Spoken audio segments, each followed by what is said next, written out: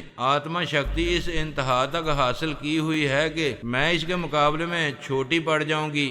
صرف جناب علی اسد اللہ تبریزی ہی اس کی آتما شکتی کا توڑ کر سکیں گے۔ ابھی تم نے اس کا توڑ کیسے کیا تھا؟ وہ موجود نہیں تھی، اگر ہوتی تو ہمیں اس طلسمی کمرے سے نکلنے نہ دیتی، تب تبریزی صاحب ہی ہماری مشکل آسان کر سکتے تھے۔ آمنہ میں اس حد تک یہ سمجھ چکا ہوں کہ وہ جو خطرناک بلا ہے وہ شیریں کی ہمزاد بن کر ہمارے لیے دشواریاں پیدا کر رہی ہے۔ یہ تو سیدھی سی سمجھ میں آنے والی بات ہے، یہ سمجھنے کی کوشش کرو کہ وہ آخر کون ہے۔ اسے ڈھونڈ لینا مشکل ہے مگر ناممکن نہیں ہے۔ اب میں سوامی تلک رام بھاٹیا کے پیچھے پڑ جاؤں گا، دیکھوں گا کہ وہ کون ہے اور اس ہمزاد بننے والی خطرناک بلا سے اس کا کیا تعلق ہے۔ بہت دیر تک اور بہت دور تک چلنے کے بعد انسانی آبادی کے آثار نظر آئے۔ کچھ فاصلے پر مکانوں کی کھڑکیوں سے روشنی جھلک رہی تھی۔ میں نے کہا پتہ نہیں میں کہاں پہنچ گیا ہوں۔ آمنہ نے کہا جیسا کہ تم جانتے ہو میں دنیاوی معاملات میں زیادہ دیر دلچسپی نہیں لے سکتی، اس لیے جا رہی ہوں۔ کچھ دیر تو رک جاؤ، مجھے وہاں پہنچ کر دیکھنے تو دو کہ وہ کون سی بستی ہے۔ میں نے تمہیں کام کی جگہ پہنچا دیا ہے، اس سے زیادہ کچھ نہیں کر سکتی۔ خدا حافظ۔ وہ چلی گئی، جاتے جاتے کہہ گئی کہ اس نے مجھے کام کی جگہ پہنچا دیا ہے، پتہ نہیں وہ کون سی جگہ تھی اور میرے کس کام آ سکتی تھی۔ میں اس بستی میں پہنچ گیا، رات آدھی سے زیادہ گزر چکی تھی۔ تمام مکانوں کے دروازے بند تھے، بند کھڑکیوں کے شیشوں سے روشنیاں باہر گلیوں اور سڑکوں تک آ رہی تھی۔ میں نے سوچا اتنی رات کو کسی مکان کے دروازے پر دستک دینا مناسب نہیں ہوگا۔ اس بستی میں کوئی ہوٹل یا سرائے ہوگی، وہاں رات گزارنے کی جگہ مل جائے گی۔ علی، پارس، فہمی، سلطانہ اور سلمان وغیرہ میرے اندر موجود تھے۔ میں نے کہا اب تم لوگ آرام کرو، ضرورت ہوگی تو بلا لوں گا۔ علی نے کہا پاپا ابھی ماما جاتے وقت کہہ گئی ہیں کہ آپ کو کسی کام کی جگہ پہنچایا ہے۔ اب ہمارے اندر تجسس پیدا ہو گیا ہے، ہم دیکھنا چاہتے ہیں آپ اس وقت کہاں پہنچے ہوئے ہیں۔ میں مختلف راستوں سے گزرتا ہوا ایک ریسٹ ہاؤس کے سامنے پہنچ گیا۔ وہ ریسٹ ہاؤس سرکاری افسران کے لیے تھا، وہاں ویرانی اور خاموشی تھی، صرف ایک کمرے میں روشنی نظر آ رہی تھی۔ اسی وقت ریسٹ ہاؤس کے پیچھے سے چوکی دار ہاتھ میں ٹارچ لیے نمودار ہوا۔ اس نے ٹارچ کی روشنی میں مجھے سر سے پاؤں تک دیکھا۔ میں بے سر و سامان تھا، حلیہ بھی درست نہیں تھا۔ اس نے ناگواری سے کہا کون ہو؟ یہاں کیا چوری کے ارادے سے آئے ہو؟ میں نے پوچھا کیا میں تمہیں چور نظر آتا ہوں؟ ایک مسافر ہوں، راستے میں لٹ گیا ہوں، سامان بھی لے گئے اور نقدی بھی، لیکن اتنی رقم ہے کہ تمہیں خوش کر سکتا ہوں۔ میں نے اسے 2 بڑے نوٹ نکال کر دیے، وہ انہیں جیب میں رکھتے ہوئے بولا صبح تک کسی کمرے میں رہ سکتے ہو، دن نکلتے ہی چلے جانا ورنہ کوئی افسر آئے گا تو میری ملازمت چلی جائے گی۔ میں صبح ہوتے ہی چلا جاؤں گا۔ جس کمرے میں روشنی ہے وہاں کوئی افسر ہے، وہ بھی ایک مسافر ہے، آپ سے 1 گھنٹہ پہلے آیا ہے۔ میں نے اسے بھی صبح تک رہنے کی جگہ دی ہے۔ ہم باتیں کرتے ہوئے ریسٹ ہاؤس کے برآمدے میں آئے۔ ہمارے قدموں کی آواز سن کر کمرے کے اندر سے ایک شخص نے پوچھا چوکیدار کون ہے؟ صاحب آپ کی طرح ایک مسافر ہے، اسے دوسرا کمرہ دے رہا ہوں، آپ کو تکلیف نہیں ہوگی، آرام کریں۔ اس سے پوچھو وہ کون ہے اور کہاں سے آیا ہے؟ صاحب میں نے پوچھ لیا ہے، آپ فکر نہ کریں۔ میں نے اپنوں سے کہا تم سب چوکیدار کے دماغ میں جاؤ، مجھے شبہ ہے یہ شخص چوکیدار کے ذریعے میری آواز سن کر میرے دماغ میں آنا چاہتا ہے۔ وہ سب چوکیدار کے دماغ میں چلے گئے۔ میں نے دروازے پر دستک دے کر کہا مسٹر، ہمیں ایک ہی ریسٹ ہاؤس میں رات گزارنا ہے، بہتر ہے ہم ایک دوسرے سے متعارف ہو جائیں، آپ دروازہ کھولیں۔ بات ختم ہوتے ہی میں نے اپنے اندر پرائی سوچ کی لہروں کو محسوس کیا۔ جناب تبریزی نے ہم باپ بیٹوں کے دماغوں میں کچھ ایسا عمل کیا تھا کہ کوئی بھی ٹیلی پیتھی جاننے والا ہمارے چور خیالات سے ہماری اصلیت معلوم نہیں کر سکتا تھا۔ میرے چور خیالات پڑھنے والے کو وہی باتیں معلوم ہوئیں جو میں چوکیدار سے کہہ چکا تھا، یعنی میں ایک مسافر ہوں، راستے میں ڈاکوؤں نے مجھے لوٹ لیا ہے، اور یہ کہ میں اصفہان سے آ رہا ہوں۔ اسے اطمینان ہو گیا کہ میں ایک مظلوم مسافر ہوں۔ اس نے دروازہ کھول دیا، کمرے کی روشنی دروازے کے باہر تک آئی تو مجھے دیکھتے اس کے حلق سے چیخ نکل گئی۔ وہ مجھے طیارے میں شیریں کے ساتھ دیکھ چکا تھا، اور حمزاد اسے بتا چکی تھی کہ میں فرحاد علی تیمور ہوں، اور میں سٹون ہارٹ کو ایئرپورٹ کی عمارت میں دیکھ چکا تھا، اس لیے پہچان گیا۔ کمرے میں ایک بڑے سے آئینے کے سامنے میک اپ کا سامان رکھا ہوا تھا۔ وہ پھر ایک بار روپوش ہونے کے لیے اپنا چہرہ بدلنے والا تھا، لیکن اس سے پہلے ہی میں وہاں پہنچ گیا تھا۔ وہ مجھے دیکھتے ہی بری طرح بدحواس ہو گیا تھا۔ اس کے لباس کے اندر ریوالور موجود تھا۔ زندگی میں پہلی بار میرے سامنے آ کر وہ خوف سے ریوالور کو بھول گیا تھا، اور خیال خوانی کے ذریعے حمزاد کو مدد کے لیے پکار رہا تھا۔ وہ شاید نہیں تھی، ورنہ ضرور اس کے لیے ڈال بن جاتی۔ میں نے اس کے منہ پر ایک گونسا رسید کیا۔ اس کی حالت ایسی تھی کہ وہ ہمارے دہشت کا مقابلہ کرنے کے قابل نہیں رہا تھا۔ دو چار ہاتھ کھا کر فرش پر گرا تو پھر نہ سکا۔ میں نے اس کے سامان اور لباس کی تلاشی لی۔ ایک ریوالور ہاتھ آیا۔ پارس نے کہا، پاپا اسے فوراً ختم کر دیں، وہ حمزاد واپس آئے گی تو اس کے ذریعے پھر آپ کو کسی مصیبت میں مبتلا کرے گی۔ علی اور سلمان نے بھی یہی مشورہ دیا۔ میں نے کہا، یہ حکومت ایران کا مجرم ہے، تم لوگ سونیا کو اطلاع دو کہ سٹون ہارٹ اس بستی کے ایک ریسٹ ہاؤس میں زخمی پڑا ہے۔ میں نے ریوالور سے سٹون ہارٹ کا نشانہ لیا۔ وہ گڑگڑانے لگا، فار گاڈ سیک مجھے نہ ماریں، میں آپ کا غلام بن کر رہوں گا۔ میں نے ایک فائر کیا، اس کا ایک پیر زخمی ہو گیا، پھر دوسرا فائر کیا، اس کا ایک بازو زخمی ہو گیا۔ چوکیدار سہما ہوا تھا، کچھ بول نہیں پا رہا تھا۔ میں نے کہا، میں اس بستی میں نہیں رہوں گا، یہاں کسی ایسے شخص کے پاس لے چلو جس کے پاس گاڑی ہو، اب میں آرام سے سفر کرنا چاہتا ہوں۔ سونیا کو اطلاع مل چکی تھی۔ ایرانی خفیہ ایجنسی کے چند جاسوس پولیس والوں کے ساتھ اس بستی کی طرف چل پڑے تھے۔ مجھے وہاں ایک گاڑی مل گئی۔ میں نے گاڑی کے مالک کو خیال خوانی کے ذریعے مجبور کیا۔ وہ مجھے گاڑی میں بٹھا کر دوسرے شہر کی طرف لے جانے لگا۔ میرے جو اپنے تھے وہ مطمئن ہو کر چلے گئے۔ گاڑی کے مالک نے پوچھا، کیا آپ اصفہان جانا پسند کریں گے؟ وہ یہاں سے قریب ہے، ہم صبح تک وہاں پہنچ سکتے ہیں۔ میں نے کہا، ٹھیک ہے، اصفہان چلیں۔ مجھے افسوس ہے کہ میں آپ کو زحمت دے رہا ہوں۔ میں حیران ہوں کہ زحمت اٹھانے پر آمادہ کیوں ہو گیا۔ ویسے میری دماغی حالت ٹھیک نہیں ہے، جب سے کاروبار میں نقصان ہو رہا ہے گھر والے یہی کہتے ہیں کہ میں خبتی ہو گیا ہوں۔ آپ خبتی نہیں ہیں۔ ویسے گرتے ہوئے کاروبار کو سنبھالنے کے لیے کتنی رقم کی ضرورت ہوگی؟ آپ پوچھ کر کیا کریں گے؟ آپ آدھی رات کے بعد فرشتہ بن کر میرے پاس نہیں آئے ہیں، یہاں میں تمہارے کام آنے کے لیے ہی آیا ہوں۔ اصفہان پہنچو گے تو وہاں تمہیں $5 لاکھ ملیں گے۔ وہ بے یقینی سے ہنسنے لگا۔ سونیا کے ایک ماتحت نے خیال خوانی کے ذریعے کہا، میڈم نے آپ کو یاد کیا ہے۔ میں نے کہا، میں ابھی آ رہا ہوں۔ یہ شخص جو مجھے گاڑی میں لے جا رہا ہے، اس کے دماغ میں پہنچو اور صبح اصفہان میں اس کے لیے $5 لاکھ کا انتظام کر دو۔ میں نے اسے گاڑی کے مالک کی آواز سنائی، پھر سونیا کے پاس آیا۔ وہ بولی، ابھی اطلاع ملی ہے سٹون ہارٹ پھر فرار ہو گیا ہے۔ میں نے حیرانی سے پوچھا، یہ کیسے ہو سکتا ہے؟ میں نے اسے اس طرح زخمی کیا تھا کہ وہ چل نہیں سکتا تھا، پھر فرار کیسے ہو گیا؟ مقامی سراغر سانوں نے چوکیدار سے پوچھا تھا۔ چوکیدار کا بیان ہے کہ سٹون ہارٹ زخمی ہونے کے بعد فرش سے اٹھنے کے بھی قابل نہیں رہا تھا، لیکن تھوڑی دیر بعد وہ اچانک اٹھ کر کھڑا ہو گیا، پھر اپنا تمام سامان جلدی اٹیچی میں رکھ کر وہاں سے چلا گیا۔ تو عجب ہے، ریوالور کی 2 گولیوں نے اسے بری طرح زخمی کیا تھا، پھر وہ کیسے اٹھنے اور چلنے پھرنے کے قابل ہو گیا؟ میں گاڑی میں دماغی طور پر حاضر ہو کر سوچنے لگا۔ اسی وقت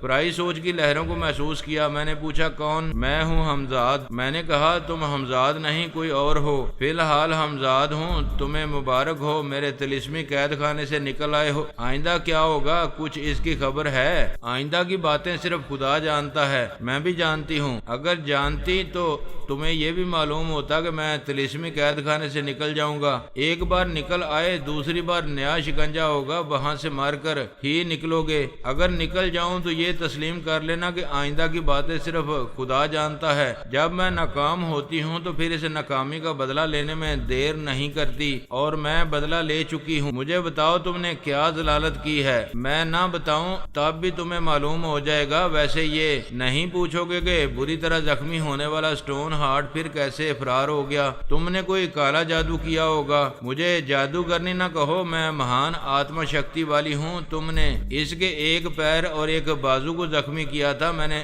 آتما شکتی سے پلک جھپکتے ہی اس کے دونوں زخم بھر دیے ہیں اور اسے ایک محفوظ پناہ گاہ میں پہنچا دیا ہے۔ تمہاری باتوں اور حرکتوں سے صاف ظاہر ہے کہ تم امریکہ کے لیے ایران کے خلاف کام کر رہی ہو۔ تمہاری بات کسی حد تک درست ہے، لیکن میں کون ہوں اور آئندہ کیا کرنے والی ہوں یہ وقت گزرنے کے ساتھ ساتھ معلوم ہوگا۔ اچانک علی نے میرے پاس آ کر کہا، پاپا فہمی کا پتہ نہیں چل رہا ہے، وہ خیال خوانی کے ذریعے بھی نہیں مل رہی ہے، وہ کیسے لاپتہ ہو گئی؟ وہ کہاں تھی؟ ماما کے پاس کوٹھی میں تھی۔ معلوم ہوتا ہے کہ ماما جب آپ کو طلسمی قید خانے سے نکالنے میں مصروف تھیں، اسی وقت فہمی کو اغوا کیا گیا ہے۔ میں نے چونک کر کہا، اوہ خدا، اس ہمزاد نے اپنی ناکامی کا بدلہ لیا ہے، اسی نے فہمی کو ہم سے دور کر دیا ہے۔ میں نے اور علی نے اس ہمزاد کہلانے والی کے کہے سنے، وہ کہہ رہی تھی، تمہارا بیٹا اب اپنی دلہن کو ڈھونڈتا رہ جائے گا۔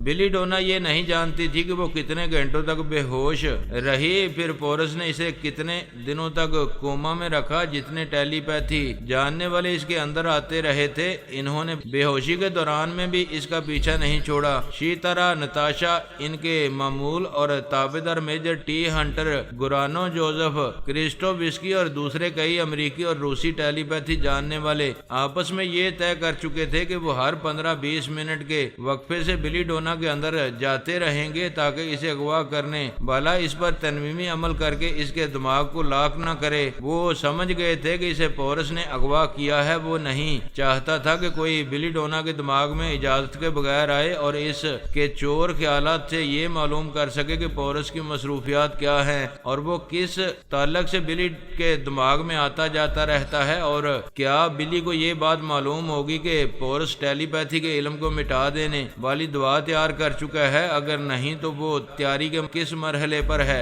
ایسی بہت سی معلومات حاصل کرنے کے لیے بلی ڈونا سب کی ضرورت بن گئی تھی۔ ان سب کی ایک ہی خواہش تھی کہ کسی طرح بلی کے ذریعے پورس تک پہنچ کر اسے گولی مار دیں۔ وہ بار بار اس کے دماغ میں جاتے رہے۔ پہلے تو انہوں نے اسے بے ہوش پایا، پھر پتا چلا کہ پورس نے اسے کوما میں پہنچا دیا ہے۔ وہ سب جنجلا گئے، اسے گالیاں دینے لگے۔ اس سے زیادہ وہ کچھ نہیں کر سکتے تھے۔ اب وہ لوگ اپنے اپنے طور پر اپنی ٹیلی پیتھی کے علم کو محفوظ رکھنے کی تدابیر سوچ رہے تھے۔ ایک سیدھی سی تدبیر یہی تھی کہ اپنے ملک اور اپنی برسوں کی رہائش گاہوں کو چھوڑ کر ایسی جگہ پر جائیں جہاں پورس اینٹی ٹیلی پیتھی دوا سپرے کرنے کے لیے نہ پہنچ سکے۔ ایسی کون سی جگہ ہو سکتی ہے جہاں پورس نہ پہنچ سکے؟ دیکھا جائے تو صرف چند ممالک میں ٹیلی پیتھی جاننے والے مستقل رہائش اختیار کیے ہوئے تھے، جیسے میں اور میری فیملی کے افراد فرانس میں واقع بابا صاحب کے ادارے میں رہتے تھے اور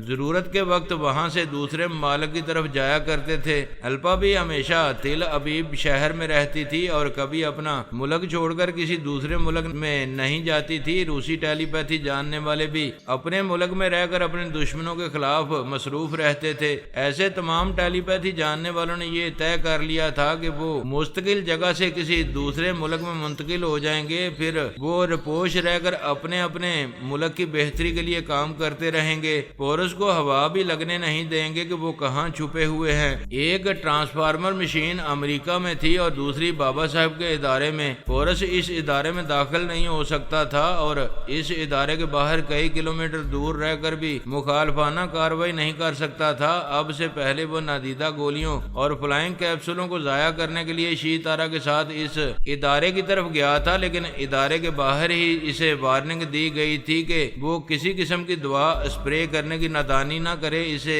برے انجام سے دوچار ہونا پڑے گا۔ میں اور میری فیملی کے ٹیلی پیتھی جاننے والے جس ملک میں بھی جاتے تھے وہاں محتاط رہنے لگے تھے تاکہ پورس کو ہماری پناہ گاہ اور ہمارے آس پاس کے علاقوں کا علم نہ ہو سکے۔ اس نے اب تک ہمارے خلاف کوئی قدم نہیں اٹھایا تھا، اس کے باوجود ہم محتاط تھے۔ وہ بھی شاید اس لیے محتاط ہوگا کہ اسے ایک بار بابا صاحب کے ادارے سے وارننگ مل چکی تھی۔ امریکی اکابرین نے بھی اپنے ایک اجلاس میں فیصلہ کیا کہ ان کے تمام ٹیلی پیتھی جاننے والوں کو واشنگٹن، نیو یارک اور میامی وغیرہ سے کہیں دور بھیج دیا جائے گا۔ جب تک پورس گرفت میں نہیں آئے گا اور اسے ہلاک نہیں کیا جائے گا تب تک ان کے تمام ٹیلی پیتھی جاننے والوں کو بڑی احتیاط سے چھپا کر رکھا جائے گا۔ فوج کے ایک اعلیٰ افسر نے کہا، پورس کی نئی دوا کا اثر ٹیلی پیتھی جاننے والوں پر ہوگا، ٹرانسفر مشین اس دوا سے متاثر نہیں ہوگی۔ پورس ہمارے ایک آدمی کی ٹیلی پیتھی کو مٹائے گا تو ہم ٹرانسفارمر مشین کے ذریعے 4 ٹیلی پیتھی جاننے والے پیدا کر لیں گے۔ اس کی دوا ختم ہو جائے گی، ہماری ٹرانسفارمر مشین کبھی ختم یا نکارہ نہیں ہوگی۔